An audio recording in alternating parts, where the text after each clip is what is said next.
Assalamualaikum. Lokasi kelas PS3? Iya.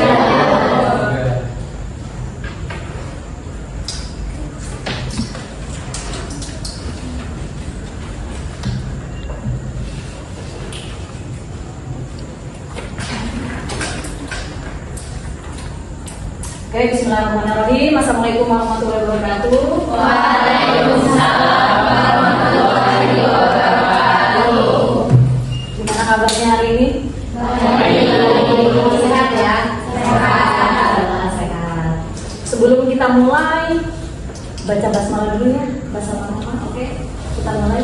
Bismillahirrahmanirrahim. Sebelum kita mulai, saya absen dulu lah ya. Oke. Nanti kalau misalnya saya panggil namanya, bisa dijawab ya. Oke. Samil. Oke. Baby. Raura. Rosnul. Maufik. Uci. Ya, ada. Fahira. Oktalifa. Oke. Lola. Nurabania. Oke. Rizka. Rizka. Isma. Oke. Siti. Oke, siap. Kurnia. Ada Dilan. Oke, Eva. Lilis. Desi. Ayu. Rizmi. Siap. Reski. Oke, Mas Tini. Mila. Friska. Oh, Friska hadir. Devi. Alfianur hadir. Oh, sakit. Oke. Terlihat? Jelas ya? Di belakang terlihat tulisannya? Iya. Sebelah sini terlihat? Oke, hari ini kita temanya karena kita pertemuan 15 sebelum nanti minggu depan adalah UAS. Kita materi terakhir nih, materi tentang tingkat kesehatan bank syariah. Oke. Izin ya sebentar ya, sepertinya slide-nya nggak jalan. Saya ganti dengan PDF aja kali ya. Oke. Sebelum kita masuk ke materi, ada yang tahu nggak sih bank itu ada sehatnya? Kesehatan. Pernah dengar nggak? Pernah. Gimana pendengarnya? Coba Mbak, tolong kita. Pernah dengar bank itu sehat gitu kan? Tahu nggak Mbak? Oke. Untuk hari ini apa sih yang kita capai pembelajaran kita hari ini? Yang tentunya adalah diharapkan teman-teman semua itu adalah mampu mengimplementasikan manajemen aset dan liabilitas bank syariah pada industri keuangan syariah, khususnya bagaimana menghitung kesehatan bank. Bank itu dikatakan sehat atau tidak itu seperti apa sih? Kalian kan nasabah. Kalian memilih, misalnya nih, sorry nyebut merek ya, BSI gitu kan. Kenapa kalian pilih BSI? Kenapa kalian nggak pilih bank Bukopin Syariah? Kenapa kalian nggak pilih bank Mega Syariah? Karena kalian pilihnya ke BSI gitu kan. Salah satu caranya adalah dengan melihat bank itu sehat atau tidak. Gimana cara melihat orang sehat? Itu kalau orang ya. Bagaimana melihat institusi itu sehat atau tidak? Nanti ada indikatornya. Kalau kita melihat orang sakit atau tidak kan kelihatan ya. Tanda-tanda sakit misalnya flu, dia demam, itu kan tanda-tanda ya. Berarti dia lagi nggak sehat. Nah, kalau bank sebuah institusi, gimana caranya melihat bank itu sehat atau tidak? Nah, itu yang ingin kita capai hari ini.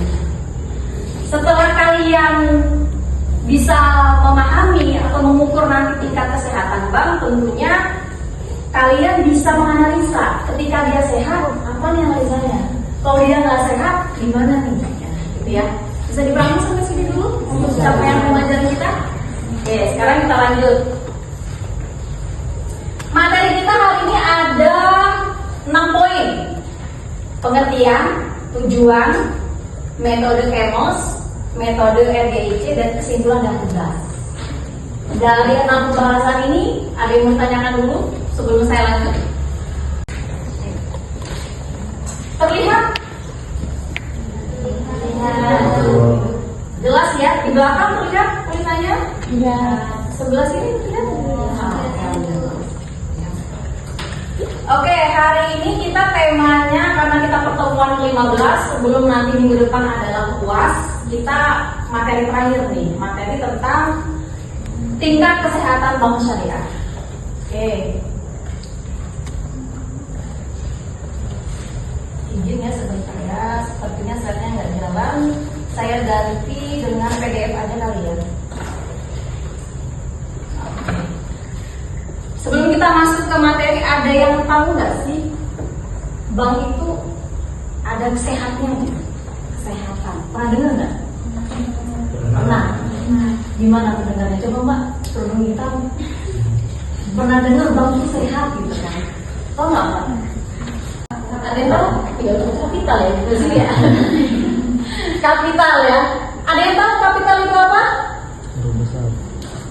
Bukan huruf kapital loh ya. Apa kapital itu?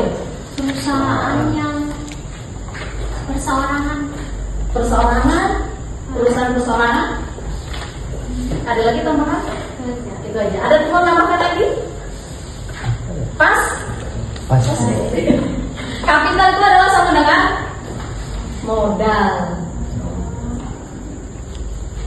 Kalau ada nih kapitalis banget orangnya. Teman, ini referensinya saya gunakan. Salah satunya adalah buku yang saya terbitkan. Saya perlihatkan dulu, siapa tahu teman-teman nanti butuh bahan apa untuk materi, teman-teman bisa menggunakan buku yang saya tulis dengan Pak Dedi, itu dasar-dasar pembahasan. Di sini sudah ada tentang kesehatan bank juga. Oke? Ini referensi yang saya gunakan. Ada aturan logika juga, kemudian buku ini saya gunakan. Kemudian ada artikel juga yang saya gunakan. Pertama, jadi kesehatan bank itu apa sih? Ketika kita menilai sehat, berarti di situ ada penilaian secara kuantitatif dan secara kualitatif. Kuantitatif itu apa? Ada yang tahu nggak? Kuantitatif itu apa? Hitungan by data. By data, by angka. Ketika kalian ngomong harus ada data dan angka yang kalian sampaikan. Jadi bukan sekedar ngomong, tapi berdasarkan data. Kalau kualitatif berdasarkan observasi dan wawancara atau pengamatan kita di lapangan. Dan bagaimana kita nilai bank? Oh, berdasarkan observasi dan penilaian di lapangan. Jadi kesehatan bank itu melihat dua aspek. Pertama adalah finansial, yang kedua adalah manajemen. Pengertian aman ya? Bisa dipahami nggak? Oke, lanjut. Kenapa harus sehat? Kenapa harus sehat? Kenapa kita harus mengetahui bahwa bank itu sehat atau tidak? Karena satu, tujuannya apa? Ketika bank itu dikatakan sehat atau tidak, dia akan bisa berinovasi lebih profitabilitas. L apa L? Likuiditas. S? Sensitif pasar. Sensitif pasar. Oke, kita bahas satu lagi, bahas satu-satu. Modal. Modal itu adalah menilai kecukupan modal bank untuk mengamankan risiko posisi atau untuk mengamankan posisi keuangan mereka. Jadi menilai kesehatan bank itu salah satunya dengan permodalan. Bahasa lainnya adalah kapital. Untuk mengukur modal, gimana caranya? Kita menggunakan namanya rasio CAR, rasio CAR. Pakainya rasio. Pernah dengar ini sebelumnya? Nah, rasio CAR adalah untuk mengukur tingkat kesehatan permodalan. Dibilang sehat kalau dia kriterianya lebih besar dari 12%. Bu, kalau 11% sehat nggak modalnya? 11%. Sehat nggak? Kalau lebih dari 12% sangat sehat. Kalau 9 sampai 12% sehat. Kalau 11% berarti maksudnya sehat. Paham sampai sini? Jadi kalau ada angka, kalau misalnya kalian masuk bank, terus tiba-tiba itu ada kayak Di apa ada informasi keuangan, terus di situ ada CAR 11%, bang itu berarti modalnya bagus. Bisa dipahami? Bisa. Lanjut. Kualitas aset gugurnya pakai apa? Pakai NPF. Kualitas aset pakainya adalah NPF. Iya. Dalam ya. NPF. Apa itu NPF?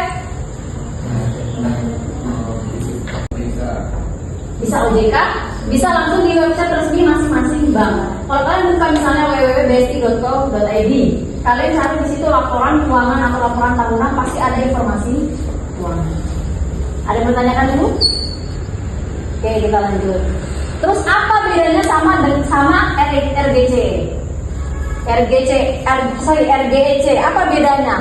Yang beda adalah hanya di aspek risiko. Yang ini sama corporate, yang ini sama earning, dan ini sama. Bedanya hanya di resiko. Apakah kedua-duanya sama-sama digunakan? Tidak. Jadi yang digunakan hanya RGEC. Saat ini digunakan hanya RGEC. Yang kamu sudah tidak lagi digunakan. Kalau teman-teman ingin melakukan penelitian, yang model yang terbaru adalah menggunakan RGEC. Karena arah penelitian kalian adalah keuangan ke arah sini. Jadi yang membedakan apa tadi? Hanya di faktor kualitatif atau observasi atas berbagai aspek finansial dan manajemen. Oke. Tujuannya itu yang pertama untuk meningkatkan inovasi dalam produknya, yang kedua mengidentifikasi permasalahan ini dan menanggung jawab sepenuhnya dari yang lebih murah. Oke. Terus untuk kesehatan bank itu ada dua metode, yaitu KAMAS dan RGEC. Yang pertama itu KAMAS itu kapital atau modal, yang kedua itu aset quality atau kualitas aset. Dan keempat ada earning, pendapatan atau profitabilitas, dan juga kelima itu dari ini atau kualitas. Yang terakhir ada sensitivity market atau sensitivity pasar. Yang sama RGEC bedanya hanya di Risikonya. Oke, misalnya gini. Sekarang kalian mengidentifikasi ini ada rasio nih Bang ABC, nggak boleh sebut merek ya. Jadi kita sebutnya ABC aja. Itu padahal merek. Tugas rasio keuangan Bank ABC. Di situ saya udah kasih rasio kas sekian persen, itu masuk ke tingkat kesehatan peringkat keberapa? Setelah kalian mengerjakan yang satu, silakan tentukan kriteria peringkatan yang kalian peringkat, terus kalian analisa.